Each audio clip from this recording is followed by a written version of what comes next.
Hello friends, आज के इस नए वीडियो में आप लोगों का एक बार फिर से स्वागत है। दोस्तों, आज के इस वीडियो में हम लोग हिस्ट्री के इम्पॉर्टेंट क्वेश्चंस को डिस्कस करने जा रहे हैं और ये है सेट नंबर 12, यानी कि 1 से लेकर 11 तक चैनल पे ऑलरेडी अपलोड हो चुका है और प्लेलिस्ट भी बना दिया गया है। तो आप उन सभी वीडियोज़ को प्लेलिस्ट में जाकर ज़रूर से ज़रूर देखें। दोस्तों, कुछ लोगों का डाउट था कि वीडियो में जो भी क्वेश्चंस को डिस्कस किया जाता है उसके सोर्सेस क्या हैं, यानी कि मैं क्वेश्चंस को किन जगहों से प्रिपेयर करता हूं। तो दोस्तों, दो सोर्सेस हैं मेरे। लास्ट ईयर क्वेश्चंस जो अलग अलग एग्जाम में पूछे जा चुके हैं, और दूसरा सोर्स है स्पेक्ट्रम बुक। तो मोस्टली आप मान सकते हैं कि इन्हीं दो जगह से क्वेश्चंस को प्रिपेयर किया जाता है। सो आज का पहला क्वेश्चन है, ईस्ट इंडिया एसोसिएशन, ये एसोसिएशन किसके द्वारा ऑर्गेनाइज किया गया था? और यहाँ पे राइट आंसर है ऑप्शन ए, दादा भाई नौरोजी, इनके द्वारा इस एसोसिएशन की शुरुआत की गई थी। दोस्तों, दादा भाई नौरोजी को क्या कहा जाता है? तो इनको कहा जाता था grand old man of India, और इन्होंने एक किताब भी लिखी थी। अब किताब का क्या नाम है ये मैं आपको नहीं बताऊंगा, आप कमेंट करके मुझे बताएंगे। बस मैं आपको हिंट दे रहा हूँ कि उस किताब में उन्होंने इकोनॉमिक ड्रेन के बारे में बताया था कि किस तरीके से भारत का जो पैसा है वो इंग्लैंड में जा रहा है और इंडिया जो है धीरे धीरे पैसे के मामले में कंगाल होता जा रहा है। तो उसके क्या कॉजेज हैं, किस तरीके से सब कुछ हो रहा है, तो इन बातों को उन्होंने अपने इस किताब में डिस्कस किया था। अब आपको बताना है कि उस किताब का नाम क्या था। अगर आपको पता है तो आप कमेंट कर दीजिए, नहीं तो गूगल पे सर्च करेंगे तो आसानी से आंसर आपको मिल जाएगा। दोस्तों, राजेंद्र प्रसाद के बारे में अब थोड़ी बात जान लीजिए कि ये भारत के पहले प्रेसिडेंट थे। किस स्टेट से बिलोंग करते थे? तो बिहार से थे। एंड इंटरिम गवर्नमेंट में भी ये फूड एंड एग्रीकल्चर मिनिस्टर थे। महात्मा गांधी, इनके कंट्रीब्यूशन जो है वो फ्रीडम स्ट्रगल में सबसे ज़्यादा माना जाता है, और उस वक्त ये जितने भी लीडर्स थे उन सब ने इनको अपना लीडर माना था। 1917 से लेके 1947 तक के पूरे पीरियड को गांधीयन एरा कहा जाता है। डू और डाई का इन्होंने स्लोगन दिया था। उसके बाद इनके बारे में और जान लीजिए आप। कांग्रेस का सिर्फ एक बार ये प्रेसिडेंट बने थे 1924 के सेशन में, बेलगाम सेशन था, वन एंड ओनली टाइम। इसके अलावा ये कभी नहीं बने दोबारा। और ए ओ ह्यूम के बारे में बात कर लेते हैं दोस्तों। तो इनको श्रेय दिया जाता है कांग्रेस के फॉर्मेशन को लेके कि इन्होंने कांग्रेस बनाया था, जो कि पूरी तरीके से सच नहीं है। हाँ, इन्होंने अलग अलग जो लीडर्स थे साउथ इंडिया के, नॉर्थ इंडिया के, वेस्टर्न इंडिया के, उन सबको वो एक प्लेटफॉर्म पर लेके आए थे, और जिसकी वजह से कांग्रेस का फॉर्मेशन हो पाया था। तो इसलिए इनको ये श्रेय दिया जाता है। बट अगर कोई ये कहे कि अकेला इन्होंने ही कांग्रेस का फॉर्मेशन किया है तो वो गलत होगा, वो पूरी तरीके से सच नहीं होगा। तो चलिए अब हम लोग अगले क्वेश्चन की ओर बढ़ते हैं। सो अगला क्वेश्चन है, Indian league was started in, किस साल में इंडियन लीग की शुरुआत की गई थी? तो दोस्तों, इंडियन लीग की शुरुआत सन 1875 में की गई थी। तो यहाँ पे ऑप्शन सी सही है। Bombay presidency association was started by, Bombay presidency association किन के द्वारा शुरू की गई थी? किस साल में तो नहीं पूछा है इसमें, किन के द्वारा शुरू की गई थी? तो दोस्तों, ये एसोसिएशन फिरोज शाह मेहता के द्वारा शुरू की गई थी, और इनके साथ दो लोग और थे, उनका नाम है केती और तलेंग एंड बदरुद्दीन तैयब जी। इन तीन लोगों ने मिलकर बॉम्बे प्रेसिडेंसी एसोसिएशन शुरू किया था। दोस्तों, बाल गंगाधर तिलक, इन्होंने होम रूल मूवमेंट से रिलेटेड इनका नाम आता है, इन्होंने शुरू किया था।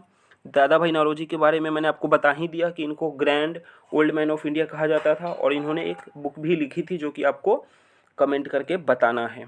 चलिए अब नेक्स्ट क्वेश्चन की ओर बढ़ते हैं। इंडियन नेशनल कांग्रेस का जो फर्स्ट सेशन हुआ था उसमें कितने लोग आए थे, कितने डेलीगेट्स आए थे? और ये क्वेश्चन कई बार पूछा जा चुका है और बहुत ही आसान है, सिंपल है, आप सभी को आना चाहिए। पर जिनको नहीं आता है तो दोस्तों उनको मैं आंसर बता देता हूँ। दोस्तों, इसका जो राइट आंसर है वो है ऑप्शन सी, 72 डेलीगेट्स। इतने लोगों ने अटेंड किया था। कई बार लोग कन्फ्यूज हो जाते हैं, कुछ लोग 92, 52 कुछ भी करके आ जाते हैं, बट जो राइट आंसर है वो है 72 डेलीगेट्स। और पहला सेशन हुआ कब था? तो 1885 में हुआ था। कहाँ हुआ था? तो दोस्तों बॉम्बे में हुआ था, और जो पहले प्रेसिडेंट थे वो WC बनर्जी थे। तो ये बेसिक फैक्ट्स हैं, आप सभी को आना चाहिए। चलिए अगला क्वेश्चन यही है जो कि मैंने आपको आंसर पहले ही दे दिया। First session of Indian national Congress was organized in, कब ऑर्गेनाइज किया गया था? दोस्तों आप एक चीज़ नोटिस कर सकते हैं, ईयर जो है वो मैंने जानबूझ के सेम रखा है, मंथ्स को अलग अलग चेंज कर दिया है। तो यहाँ पे जो राइट आंसर है वो है ऑप्शन ए, दिसंबर 1885 में इंडियन नेशनल कांग्रेस का पहला सेशन हुआ था। अब दोस्तों क्वेश्चंस ऐसे भी बनाया जा सकता है ईयर को चेंज करके 1885, 1886, 18, बट कई जगह मैंने देखा है, कई बार एग्जाम्स में बच्चों को कंफ्यूज करने के लिए उन्होंने चारों ऑप्शंस में सेम ईयर रख दिया और मंथ को उन्होंने चेंज कर दिया है, ताकि जो बच्चे पूरे मतलब डिटेल में पढ़ के आए हैं वही आंसर सही कर पाएँ।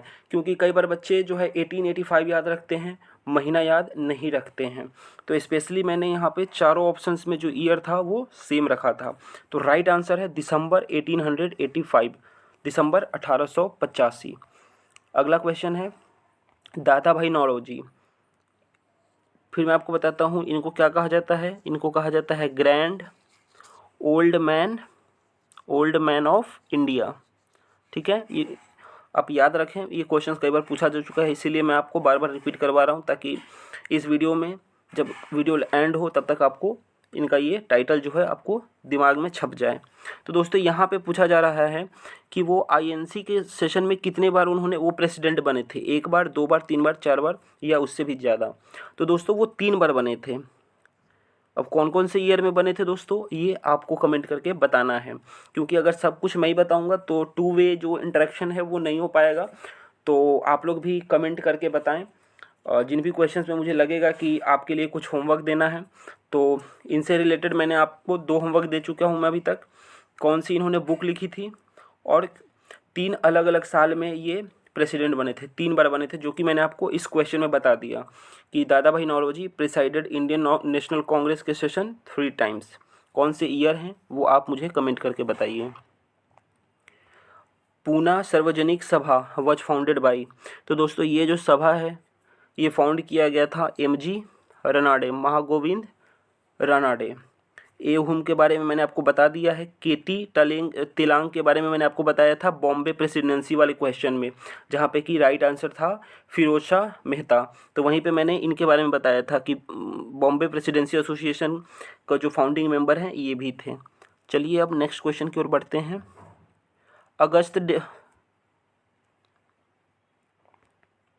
अगस्त डिक्लेरेशन ऑफ 1970, 1917 का जो अगस्त डिक्लेरेशन है वो किससे रिलेटेड है? ऑप्शंस है Edwin Montagu, A C Majumdar, Annie Besant या एवी अलेक्जेंडर। तो दोस्तों यहाँ पर जो राइट आंसर है वो है ऑप्शन ए, एडविन मॉन्टेग, जो कि secretary of state for India थे 1917 में। तो अगस्त डिक्लेरेशन इन्हीं से रिलेटेड है। कई बच्चे इसको कंफ्यूज कर लेंगे अगस्त ऑफर से। तो दोस्तों अगस्त ऑफर किसी और ईयर में आया था, अगस्त डिक्लेरेशन कुछ और है।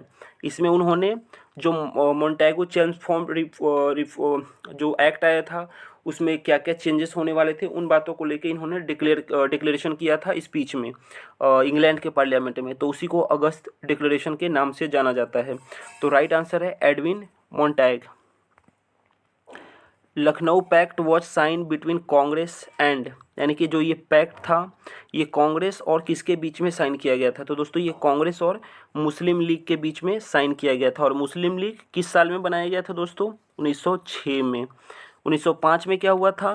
बंगाल का पार्टीशन हुआ था। और कांग्रेस का जो स्प्लिट हुआ था मॉडरेट और एक्सट्रीमिस्ट में, वो कब हुआ था? तो वो हुआ था 1907 में। तो ये तीनों ईयर जो हैं याद रखिए।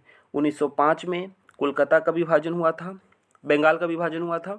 1906 में मुस्लिम लीग का फॉर्मेशन हुआ था और 1907 में सूरत स्प्लिट हुआ था, जहाँ पे मॉडरेट्स और जो एक्सट्रीमिस्ट्स थे वो दोनों अलग अलग हो गए थे। तो यहाँ पर जो राइट आंसर है Lucknow pact was sign between Congress and Muslim League. Next question है न्यू इंडिया एंड कॉमनवेल्थ, ये 2 न्यूज़पेपर के नाम हैं।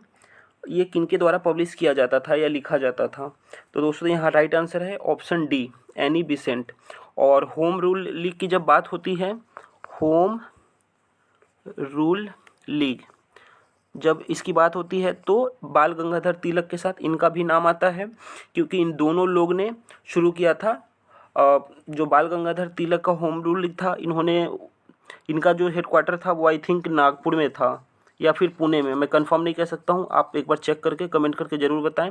जो एनी बेसेंट का था वो मद्रास था, यानी कि 2 अलग अलग रीजन्स में इन्होंने शुरू किया था। दोस्तों ये जो नागपुर और पुणे में डाउट है, जिनको भी राइट आंसर पता है, अभी मैं थोड़ा सा कंफ्यूज हो रहा हूँ, तो कमेंट करके आप ज़रूर बताएं। मैं श्योर इनमें से किसी को भी नहीं कह रहा हूँ कि कौन सा सही है, बट इन्हीं 2 में से कोई एक राइट आंसर है। और न्यू इंडिया और कॉमनवेल्थ जो न्यूज़पेपर है वो एनी बेसेंट के द्वारा शुरू किया गया था। मॉडरेट और एक्सट्रीमिस्ट, इनका रीयूनियन कब हुआ था? दोस्तों अभी मैंने बताया कि 1907 में इनका स्प्लिट हुआ था, यानी कि ये अलग हुए थे। इस क्वेश्चन में आपसे पूछा जा रहा है कि ये लोग रीयूनियन का कब, इन दो आपस में दोनों फिर से कब मिल गए, जो भी गिले शिकवे थे वो भुलाकर कब मिले, आपको उस सेशन का बात बताना है। तो यहाँ पे होगा ऑप्शन ए, लखनऊ सेशन, जो कि कब हुआ था? 1916 में हुआ था। तो आपको ईयर भी याद रखना है। और यही वो सेशन था जब कांग्रेस और मुस्लिम लीग के बीच में भी पैक्ट हुआ था। तो ये काफ़ी इम्पोर्टेंट सेशन था। और इस सेशन के जो प्रेसिडेंट थे वो कौन थे? तो वो थे AC मजूमदार। तो प्रेसिडेंट का नाम याद रखें, ईयर याद रखें कि 1916 में हुआ था लखनऊ सेशन, जहाँ पे कि मॉडरेट्स और एक्सट्रीमिस्ट का रीयूनियन हुआ था और कांग्रेस और मुस्लिम लीग के बीच में पैक्ट हुआ था। अब दोस्तों इन दोनों जो धरा था, मॉडरेट्स और एक्सट्रीमिस्ट, इन लोगों का जो स्प्लिट क्यों हुआ था? तो बेसिक्स यही बातें थी कि इंडियन जो फ्रीडम स्ट्रगल है उसको किस पेस पर आगे ले जाएं, स्ट्रगल का जो स्वरूप है, फॉर्म है, वो कैसा हो। मॉडरेट्स चाहते थे कि सब कुछ कॉन्स्टिट्यूशनल तरीके से हो, प्रेयर पिटिशन जो उन लोगों का था, जबकि जो एक्सट्रीमिस्ट थे उनका मानना था कि थोड़ा सा जो वायलेंस है उसका भी सहारा लिया जाए, और मॉडरेट्स इसके खिलाफ थे। तो एक वक्त ऐसा आया कि दोनों आपस में, जो एक्सट्रीमिस्ट लीडर्स थे और जो मॉडरेट लीडर थे, वो आमने सामने आ गए। फिर उनके पास कोई ऑप्शन, ऐसा उनको लगा कि अब ऑप्शन नहीं बचा है, हमें अलग हो जाना चाहिए। तो आप मोटा मोटी ये जान लें कि अलग होने का जो कारण था वो फ्रीडम स्ट्रगल से रिलेटेड था, कि फ्रीडम स्ट्रगल को दोनों ही जो धरा था, मॉडरेट्स और एक्सट्रीमिस्ट, अपने हिसाब से वो आगे लेके जाना चाहते थे, और जिस वजह से बात नहीं बनी तो दोनों अलग हो गए। लेकिन 1916 आते आते फिर दोनों का रीयूनियन हो गया, और रीयूनियन में बाल गंगाधर तिलक और एनी बेसेंट का काफ़ी बड़ा कंट्रीब्यूशन था। केसरी एंड मराठा न्यूज़पेपर, ये 2 न्यूज़पेपर हैं, ये किनसे रिलेटेड है? तो दोस्तों ये रिलेटेड है बाल गंगाधर तिलक से। अभी मैंने आपको एनी बेसेंट के बारे में बताया था कि कॉमनवेल्थ और न्यू इंडिया किससे रिलेटेड था, तो वो एनी बेसेंट से था। केसरी और मराठा न्यूज़पेपर ये बाल गंगाधर तिलक से रिलेटेड है। अब दोस्तों आपसे इनका वो भी पूछा जा सकता है कि किस लैंग्वेज में था। तो जो केसरी था वो मराठी लैंग्वेज में था, ठीक है, और जो ये न्यूज़पेपर था मराठा, ये इंग्लिश में था। बच्चे कंफ्यूज हो जाते हैं कि मराठा जो होगा वो मराठी लैंग्वेज में होगा और केसरी इंग्लिश में होगा, लेकिन उल्टा था। केसरी जो था वो मराठी लैंग्वेज में था और मराठा जो था वो इंग्लिश लैंग्वेज में था, और बाल गंगाधर तिलक के द्वारा शुरू किया गया था। दोस्तों गोपाल कृष्ण गोखले को महात्मा गांधी का पॉलिटिकल गुरु कहा जाता है। 1916 का जो सेशन हुआ था, जहाँ पे लखनऊ पैक्ट जिसको कहा जाता है, वहाँ पे प्रेसिडेंट थे AC मजूमदार। 1916 के इंडियन नेशनल कांग्रेस के सेशन। VD सावरकर जो है, इन्होंने जो 1857 का संग्राम हुआ था उसको फर्स्ट वॉर ऑफ इंडिपेंडेंस कहने वाले ये पहले पर्सन थे। अंजुमन ए मोहिसबन ए वतन, ये जो एक ऑर्गेनाइजेशन था, ये किनके द्वारा शुरू किया गया था? तो दोस्तों ये शुरू किया गया था अजीत सिंह के द्वारा। ऑप्शन डी यहाँ पे सही है। अजीत सिंह कौन थे? तो दोस्तों ये भगत सिंह के अंकल थे, ठीक है, आपको याद रखना है, ये भगत सिंह के अंकल थे और इन्होंने ही शुरू किया था अंजुमन ए मोहिसबन ए वतन, जो ये ऑर्गेनाइजेशन है। मोहम्मद अली जिन्ना को ambassador of Hindu Muslim unity भी एक वक्त में कहा गया था। किसके द्वारा कहा गया था? तो सरोजनी नायडू के द्वारा कहा गया था। और सर सैयद अहमद जो हैं, इनका नाम अलीगढ़ मूवमेंट से, अलीगढ़ यूनिवर्सिटी से रिलेटेड है। तो अगर अलीगढ़ मूवमेंट या यूनिवर्सिटी से रिलेटेड कुछ क्वेश्चन आए दोस्तों, तो वहाँ पे sir Syed Ahmad right answer होगा। नेक्स्ट क्वेश्चन है इंडिया हाउस। लंदन में इंडिया हाउस की शुरुआत किसने की थी? तो ये शुरू किया गया था श्यामजी कृष्ण वर्मा के द्वारा, और इनके द्वारा एक जर्नल भी पब्लिश किया जाता था, जर्नल जिसका नाम था द इंडियन सोशियोलॉजिस्ट। तो आप ये याद रखें। और ये जितने भी लोग आपको दिख रहे हैं वो वीर सावरकर, मदन लाल ढींगरा, लाला हरदयाल, ये सभी लोग इंडिया हाउस में जाकर रहे थे। Headquarter of Ghadar party. दोस्तों गदर पार्टी का फॉर्मेशन हुआ था इंडिया से बाहर। तो आपसे पूछा जा रहा है कि इस पार्टी का हेडक्वार्टर कहाँ था। तो इस पार्टी का हेडक्वार्टर है दोस्तों सैन फ्रांसिस्को में। और लाला हरदयाल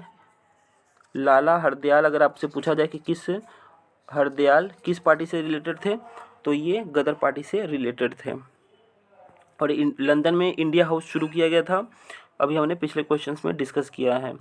अच्छा, ये बहुत इंटरेस्टिंग क्वेश्चन है। कोमागाटा मारू वॉज द नेम ऑफ, ये जो नेम है कोमागाटा मारू, ये क्या किसका नेम है? शिप का नेम है, एरोप्लेन का, किंग ऑफ जापान थे उनका नाम था, या किसी एक सीक्रेट प्लान था उसका नाम था? तो दोस्तों ये क्वेश्चन जो है वो मैंने स्पेशली स्पेक्ट्रम से लिया है, क्योंकि वहाँ पे स्पेक्ट्रम में इसके बारे में दिया हुआ है। तो ये एक शिप का नाम है।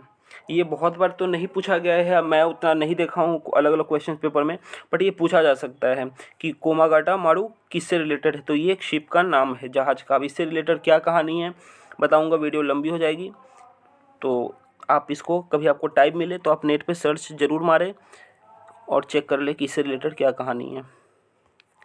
अमर सोनार बंगला, आज के टाइम में ये बांग्लादेश का नेशनल एंथम है। तो ये किनके द्वारा कंपोज किया गया था? तो दोस्तों ये रविंद्रनाथ टैगोर के द्वारा कंपोज किया गया था। सूरत स्प्लिट या कांग्रेस स्प्लिट ये किस साल में हुआ था? तो ये 1907 में हुआ था। दोस्तों अभी पिछले क्वेश्चंस में हमने डिस्कस किया था कि जो मॉडरेट्स और एक्सट्रीमिस्ट थे उनके विचार आपस में जब नहीं मिल रहे थे तो वो लोग अलग हो गए थे।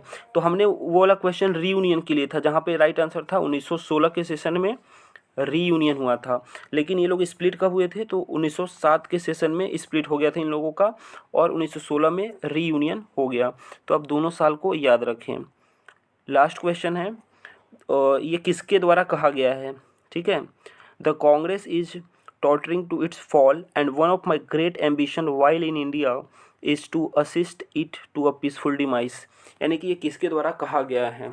तो ये कहा गया था लॉर्ड कर्जन के द्वारा, जो कि 1905 तक इंडिया के गवर्नर जनरल एंड वाइसरॉय थे।